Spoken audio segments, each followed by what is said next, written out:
Hello বন্ধুরা, গত বুধবার দিনকে আমাদের বাড়িতে হয়ে গেল সত্যনারায়ণের পুজো। অনেক দিনের মনের ইচ্ছা পূর্ণ হলো। এইদিকে ঠাকুরমশাই এসে গেছেন এবং পুজোর যা কাজ বাকি ছিলেন উনি সেইগুলো সম্পন্ন করছেন, মানে ঠাকুর সাজানো থেকে শুরু করে ঘট সাজানো সব কিছুই।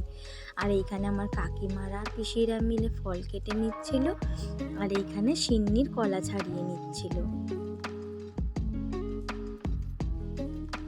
এইখানে পুজো শুরু হয়ে গেছে, ঠাকুরমশাই পুজোতে বসে পড়েছেন। আর এইখানে আমার জেঠিমারা, কাকিমারা, পিসিরা, আমার দাদু অনেকেই বসে বসে পুজো দেখছিলেন। তারই সাথে সাথে যারা পুষ্পাঞ্জলি দিয়েছিলেন তারা সবাই পুষ্পাঞ্জলিও দিয়ে নিয়েছিলেন। তারপরে ঠাকুরমশাই আমার ভাইকে ডেকে বলল যে তুমি ব্রতকথাটা পড়িয়ে শুনিয়ে দাও। তো আমার ভাই ওখানে ব্রতকথা পড়ছে না, ঠাকুরমশাই মন্ত্র বলে পুজো করছেন।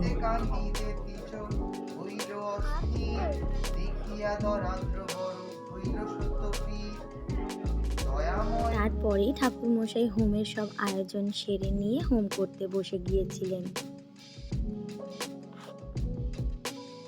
সত্যি কথা বলতে আমাদের বাড়িতে অনেক মেম্বার, তো সেই জন্য সবাই মিলে হাতে হাত লাগিয়ে কাজ করলে কতক্ষণই বা আর সময় লাগে। সেই জন্য সব কাজ কিন্তু খুব ভালোভাবে সুষ্ঠুভাবেই হয়,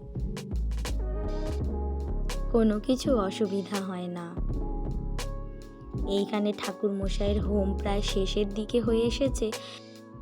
হোমের শেষে যে আরতিটা করতে হয় সেই আরতিটাই ঠাকুরমশাই করে নিচ্ছেন এবং আমাদের সবাইকে শান্তি জলও দিয়ে দিয়েছিলেন। আর এই পঞ্চপ্রদীপ কর্পূরদানির এর তাপ যে কত বিশ্বাসের, কত ভালোবাসার, সেটা আমরা ছোটোবেলা থেকেই দেখে আসছি। আর এর পরম্পরা চলবে যুগ যুগ ধরে।